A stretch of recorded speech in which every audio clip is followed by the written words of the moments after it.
L'Afrique, on a toujours tendance à la réduire à cette masse d'un continent, mais il y a plus de 50 pays, il y a plus de 50 réalités. C'est aussi différent qu'un Islandais ou avec un Grec ou un Chilien avec un Canadien. Donc il y a tous ces aspects culturels qu'il faut prendre en compte. Vous avez tenté de résumer 6 mois de travail en 15 minutes, c'était pas facile. Et encore, j'avais droit à 5 minutes normalement. Mais vous avez dépassé un peu quand même. Il fallait, parce qu'il y a quand même des nouveautés cette année, disons-le. Oui. Il y a à nouveau l'aspect, c'est sûr que le conscient de masse du consommateur, on connaît un peu la musique africaine, la musique des Caraïbes. Le cinéma, beaucoup moins. Donc je me suis dit, essayons de ramener un nouveau public par le biais de la musique, qui est quand même plus connue, en tout cas de la musique africaine et antillaise. Et il y a des beaux films, c'est une réalité. Donc c'était de dire, on va créer ce petit espace, en plus des sujets légers, parce qu'on a toujours tendance à connoter l'Afrique avec des sujets lourds, les malheurs du monde, la misère Afrique. Donc là, c'est de dire, on fait la fête, et puis on découvre en même temps, je dirais, des aspects culturels valorisants. Je voudrais qu'on parle un peu du cinéma numérique. L'an dernier, le FFM a fait des présentations de films numériques et Daniel Cochard disait que c'était en fait une nouvelle avenue parce que c'était beaucoup moins censuré, pratiquement pas censuré. Les films subventionnés dans ces pays-là, souvent, il y a un regard des autorités politiques qui censurent, mais là, avec le numérique, on n'a plus besoin de passer par les subventions, par les laboratoires. On peut faire son vrai film.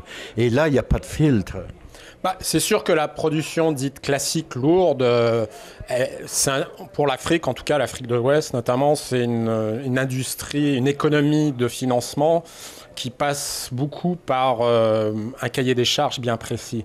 Donc forcément, les cinéastes africains qui veulent obtenir de l'argent de ces fonds-là doivent rentrer dans un moule, et qui est souvent un moule par la lorgnette occidentale. Et c'est vrai que vous faisiez allusion au film numérique. Je dirais c'est à la fois des commandes... c'est des productions qui sont faites pour la consommation du quotidien, consommation DVD. Il y a beaucoup de pays où le DVD, notamment le Nigeria, le Togo, le Ghana, où les ventes de DVD sont très importantes sur les marchés. Et puis, je dirais, ça remplace aussi pour certains films ce qu'on appelle les telenovelas sud-américaines, d'Amérique latine. Et il y a maintenant des productions du même acabit, mais dans un univers purement local, africain, avec un discours, des dialogues et des scénarios qui sont plus proches des gens, du quotidien. Qu'est-ce que vous espérez de ce festival en terminant? Ce que j'espère, écoutez, comme d'habitude, c'est qu'il y ait des découvertes, c'est que les gens fassent... C'est sûr qu'il faut faire un effort, il faut aller vers ce cinéma.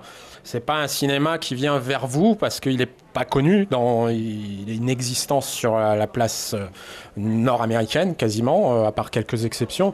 Donc il faut faire une démarche, mais c'est cette démarche notamment de dire que l'Afrique du Sud, d'avoir mis le focus cette année sur les productions sud-africaines, honnêtement c'est une production qui, on le voit dernièrement, il y a plusieurs films sud-africains, Hollywood s'intéresse à l'Afrique du Sud, il y a eu District 9, il y a le dernier Clint Eastwood, et il y a des investissements, et je dirais c'est parce que c'est une industrie qui est organisée, donc dans notre regard occidental, qui est organisée sur les mêmes modes de fonctionnement. Et il y a des sujets purement sud-africains, mais encore une fois, il y a un professionnalisme qui est marquant de cette production. Donc c'est d'aller voir ces films-là et de découvrir, et puis pareil, la musique, le soccer, c'est de voir l'Afrique sous un autre jour. Une Afrique qui bouge, qui s'amuse, et qui est très multiculturelle. C'est important pour vous de parrainer un festival semblable. Qu'est-ce qu'on peut y apporter ou y donner? Ce qu'on y apporte, c'est plus de visibilité. C'est le premier but de ce genre de parrainage-là, c'est de pouvoir alerter le grand public à l'existence de ce festival-là, qui est pas un festival de films commercial. C'est un festival qui est peut-être un peu moins connu, mais qui a quand même un quart de siècle d'existence. Et donc, c'est important parce que c'est une autre vision du monde que nous apportent les films africains et créoles que nous présente Vue d'Afrique depuis 26 ans.